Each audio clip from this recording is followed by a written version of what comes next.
Welcome to Art Ed Radio, the podcast for art teachers. This show is produced by the Art of Education, and I'm your host, Tim Bogatz.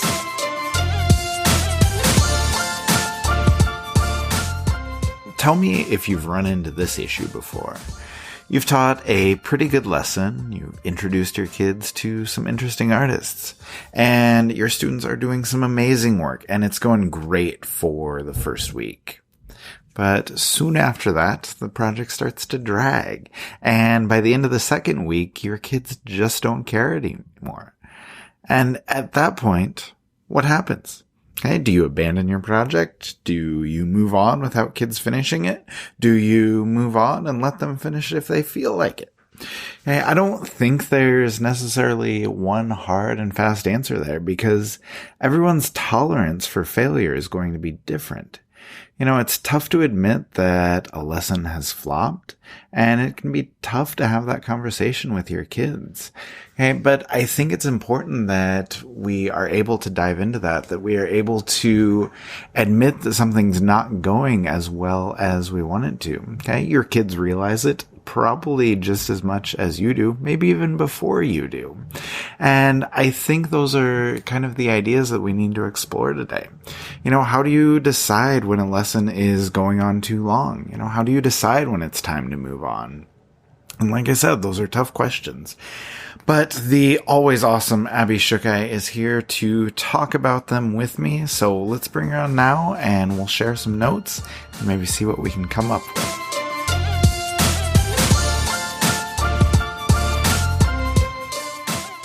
All right, I'm here with Abby Schukei. Abby, thanks for joining me. How are you? I'm good. I'm glad to hear it. Now, we are here to answer the age-old question of how long is too long with a lesson.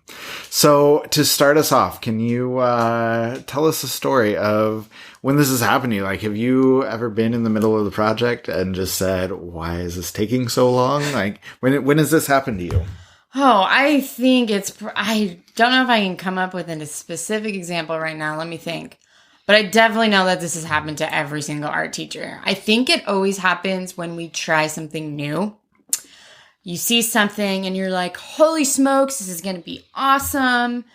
And it is going to be awesome, but it takes a lot of work and it takes a lot of time. Your students are excited about it at first. And then 3 months later, you didn't see problem A, B, or C coming. No. Each one of those is a delay. And yeah. So I think it's happened a lot. I think it happens a lot with massive projects. If you're doing anything too large, or my drawing projects always seem to get a little lengthy.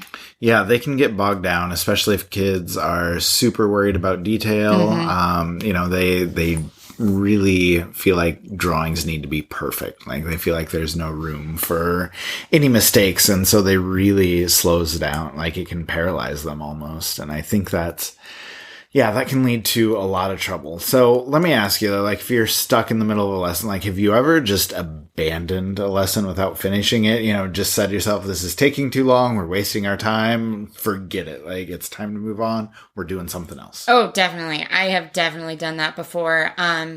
But you always get those few students that are like, oh, but I really want to finish it. Yeah. Well, and if that happens, I always give them the choice. It's like, hey, you can work on this if you want to. I give all my students the option of, hey, maybe you just want to store it in your bin, and when you have extra time, you can kind of work on it. Or if you want to break from a different project, because it's usually projects like that usually are high detail, or maybe takes more of a process, or maybe it's a little too boring. Yeah, maybe you just design the lesson really poorly. But I think if you give your students a choice or the opportunity to go back and do it, that's okay. But yeah, it's happened. Yeah, I remember the first time it ever happened to me. It was a new project, like you mentioned, this drawing thing that I thought was going to be amazing. Still life that we were all excited to set up. It was going to be super detailed. These were going to go in portfolios. It was going to be great. And we were 2 weeks in and everybody's a fourth of the way done. And, just kind of dragging in class. They come in and they're just getting stuff out, not excited about it all. And I remember I just said, you know what, guys, I'm okay if we scrap this project. And they all just look at me like with these wide eyes, like, are you serious? And, like I said, yeah, do you guys want to scrap this? And they're like, yes. And it was just this huge like exhale, and like everybody is so excited to put it away. And I think we had 2 kids go back and finish it, but for the most part, the class was just relieved. And so, I think it is probably okay to abandon a lesson. And a lot of times it can be a relief for you and for your kids. But so then what do you do with that? Like, I'm assuming it was like a paper. Was it drying paper? What do you recycle it? Do you have them make it into something else? Or what do you do logistically? Well, usually we just recycle that. With that particular one, the kids hated it so much. I was like, you know what? If you guys want to rip this up, that's okay. Oh, I thought you were going to say you had a quick bonfire outside. I wouldn't be opposed to that. But Raku firing. Yeah, there you go. No, but kids can finish that. They can, just leave it in their bin for some indeterminate amount of time. And, there are a lot of times that, there are even like art schools who want to see unfinished work, they want to see stuff in process. And so it's good to keep that stuff around if need be. But, let me ask you though, like, how can you tell when a lesson's taking too long or project's taking too long? What are some of those warning signs that it's starting to drag and that maybe you're not going to get your kids' best work? So the sign that your students are totally engaged with the project that you're doing is as your students come into the room, they actually do what they're supposed to do. Or for me, like we do like a weekly sketch every day or daily sketch that they are working on the first 5 minutes of class. So that they're really engaged when they skip that and just directly get their project out. They get their materials out without you even asking. Mm-hmm. So that's when when there are times when it is every single student. And sometimes they're like, can we get this? Can we get this? And it's, eventually they just do it anyway. So when every single student is working, you're like, okay, they love this. So then, when your students don't really like what's going on, when it's the opposite. Yeah. When you constantly have to remind them or tell them to get to work. That probably means that they're not engaged with the project that you're doing, or they've just been working on it for too long and they are ready to move on. Yeah, for sure. So let me ask you this, though. Like, let's say you have a project that's going well. Kids are still engaged, but you had planned a week and a half for this, and all of a sudden you're starting week 4. Like, it's just taking way too long. So do you give kids a deadline at that point? Do you just say, hey, let's keep working on this for a few more days and see how it goes? Or like, how do you approach it when you know that it's time to go on to the next lesson, but you still have a ton of kids that are working on that first project? Well, I kind of like to look at it as like if over half of the students are still working, like we're not ready to move on yet. Right. Kind of majority rules. I kind of go from there. But I don't necessarily have like hard deadlines. I mean, I have deadlines, more of like a floating deadline where students know like after that date, like I'm going to start putting some stuff in the grade book and we're going to move on to the next lesson. But that doesn't mean that they can't still work on that. We'll just have a couple things going on at once, which is okay.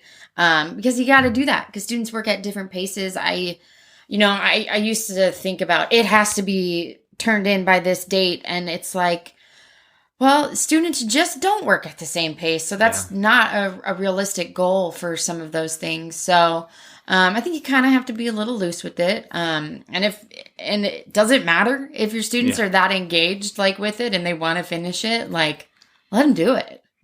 Yep. I'm the same way. And, kind of like you mentioned, my thinking has evolved on that, over my whole career because it used to be, we are finishing this on Wednesday, Thursday, we're starting a new lesson. I don't care if 26 out of the 28 are not done. Like I got a curriculum to follow, but I've loosened up maybe a little bit too much, to the point where I'm like, okay, guys, well, on Thursday, we're going to be moving on. If you're not there yet, that's cool. Don't worry about it. Just keep working. Just get it to me whenever. And, I feel like I maybe need to find a balance there. Yeah. And I do feel like if you have that hard deadline, you get a lot of crappy work at the end. because kids are like, they get all worked up, and it's like, I would just rather have them create quality work that they've kind of spent some time on. So yeah, and that's the point that I always drive home for. I'm like, I'd rather have your best work 2 weeks from now than some crap that you're turning in now just to meet the deadline. Yeah. And so yeah, it's another thing that I think kids need to realize. So we talked a little bit about, when it is time to move on, how you let kids work, turn it in when you're done. But a lot of times it's tough. Like once you've moved on, to get kids to go back and finish that. Do you have any like specific strategies or incentives to keep them going and keep them working? Yeah, so I think one of the biggest things that's going to come down to is like the student pace. And it's always going to be the same students that turn things in last, or you know what I mean? It's like, that's just the way that they work. So I think if you give them choice in size, that can really be helpful, whether it's the choice of a paper size, or maybe you limit that student's size if you know that they're going to take forever. Right. Like we were starting this drawing project, and I had this student who I had a variety of all different sorts of paper sizes cut up for them, and they just needed to let me know if they wanted a different size. I had this girl come up, and she's like, I want the biggest size, which is like 24 by 30. And I was like, oh my gosh. I was like, and she's got this beautiful plan of this drawing. And I just said, you know what? Do you think that's going to be the best choice for you? Because she'd be working on it till the end of the year. Like she'd be working on it for 3 more months. So I think if you're able to kind of give more options in that, students usually pick a realistic size for what they want or what's going to fit their project best. So if you can limit size in some things, I think that kind of helps. One of the projects for me that always goes crazy longer than what I want it to, but kids are always engaged with it. So I'm okay with it. Like there are some times where it's like 4 weeks, like, and I see my students every day. So that's that can be a long time. When we do we do a recyclable sculpture project, and, kids start out small. And then before you know it, sculptures are literally coming out of the classroom door because there's no space anywhere. But kids get so excited about it, and they're building. I call it they're these trash sculptures, and they are just building with trash, and they're creating these awesome things. And then we put plaster on them, and it gets wild. It gets wild, and it takes forever, and things get huge. But I don't really mind because everybody is enjoying it every single day. Yeah, and I'm the same way. My sort of go-to lesson with that we always do way too big and it always takes way too long is the Robert Longo drawing project that, I wrote about this for AOE like 4 years ago now. Man. But just throwing like Nerf balls and dodgeballs at my students, and we take pictures in those weird poses, and then we draw them, and I let them go as big as they want. And so there are kids who do these life-size drawing, like literally 6 foot tall drawings, and they're amazing. They love them, but they take for freaking ever. And so I guess that kind of brings up the next question for you. Like, how long is too long when you're working on a project? Because here, let me tell you a story. Let me ask you a question and then interrupt myself and tell you a story. Wow, you're so rude. And then we can go back to it. No, but I was at this art show once upon a time, an art competition, and this girl won with this amazing painting that was huge. It was 3 feet by 4 feet, incredibly detailed. And they're talking to her after she was awarded, like her second place ribbon, whatever it was. And they asked her, like, what other things have you been working on besides this? And she's like, this is it. Like, that's all she did for an entire semester. Wow. And like, for me, I thought to myself, like, oh my goodness, like, how are you supposed to learn anything if you work on one project the entire semester? So obviously I'm not going to take that long with anything, but do you think there's a point that you're going too long on something? Like, how do you know? Well, if you are not able to expose your students to different materials or different mediums, that's a strong indication. Like, if you are not giving your students exposure to enough things, I think that's kind of a big sign. But, different, just in the nature of materials, different materials are going to take longer times or different times. Clay projects always take longer than what you think they're going to. Mm-hmm. And that's something that you don't want to rush your students with, because you can have problems with, firing in the kiln if things are not constructed correctly. But with also working with that, you, on the opposite end, you can run into problems of things getting too dry just from, overworking and things like that. So you have to kind of keep in mind what the nature of the material is and what kind of is the best time cap for that, I think. Maybe a painting project isn't going to take as long. And if you don't really know how long something's going to take, because I don't know that I can give you a number, Right. Sculptures should take 3 weeks, right. Because it's all just kind of the nature of the materials. A 3-week drawing project is probably pretty long. But I don't know. Yeah, it just depends. But, a 3-week sculpture project, I think, is completely normal. Totally. Mm-hmm. So let me ask you this. This is maybe a tough question, and I don't know if I have my own answer to this. Ooh. But, let's say that you've done a couple amazing projects, and they've taken too long, and now your curriculum is crunched. Like, you don't have time in the semester to finish up everything that you're supposed to, everything that you wanted to. Like, for you personally, like, what would you drop? Like, what would you try and eliminate? I know it's tough to put you on the spot with that one. I think, that's probably all happened to us once or twice, and I'm okay with it. I'm okay with that happening, because I'd rather spend a little more time on things and students are actually loving it. Yeah, especially if they're engaged. Yeah. So I don't know, maybe if they are kind of those engaging projects that you want to continue to do, what ways can you kind of incorporate more mini lessons or things like that you're still hitting all the checkpoints in your curriculum, but still giving them all of those opportunities of the things that they always seem to love. Yeah, I think that works really well. And I like the idea of letting kids choose, where, like, let's say we only have 2 weeks left and we, have 4 projects that we still want to get to. A lot of times, I'll demo 2 projects the first day, and then I'll demo 2 projects the next day, and just kind of, I don't know if that fits into your mini lesson idea or, exactly how you describe that, but you just show kids, here are your options, and let them choose, like, let them decide what they want to do, what they want to be engaged with. And, sometimes that works out really well, sometimes it doesn't, but I think it's a good way to kind of give them the options, to kind of dive into something if you have been going too long. Yeah. So what do you do with your students who, you're working on a project forever, and there's some that are done? What do you do then?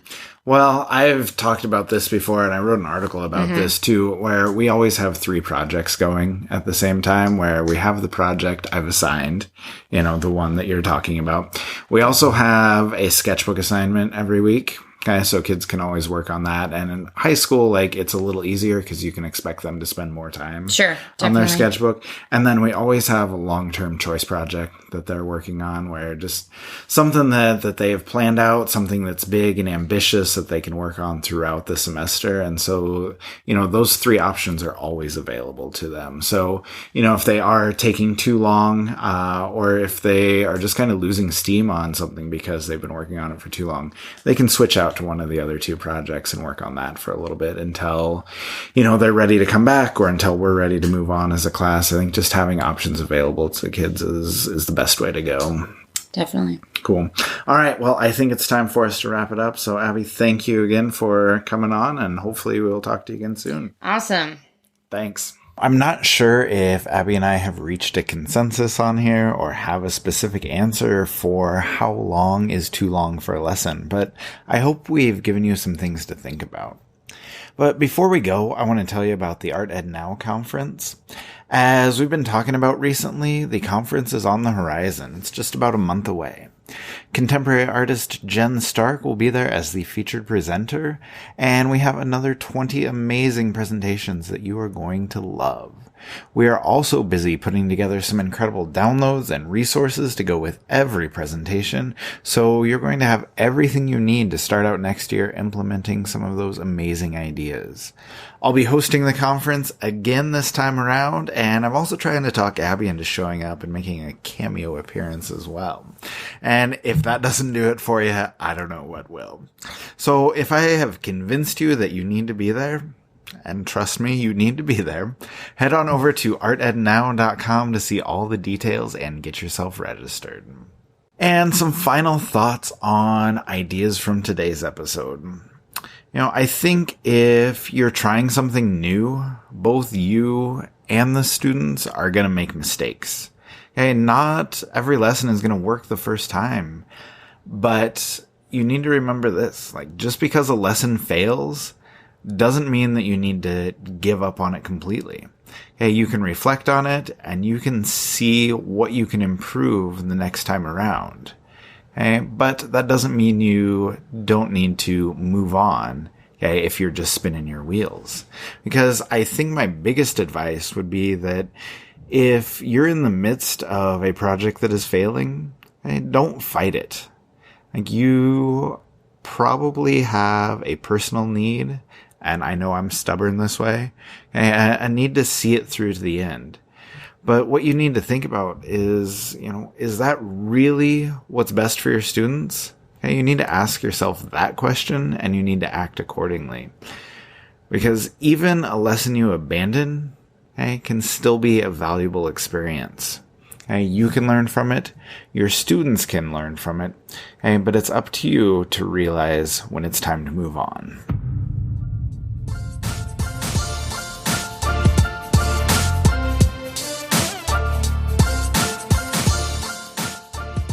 Art Ed Radio is produced by The Art of Education with audio engineering from Michael Crocker.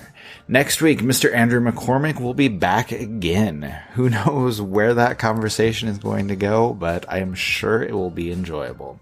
As always, thank you for listening. We'll talk to you next week.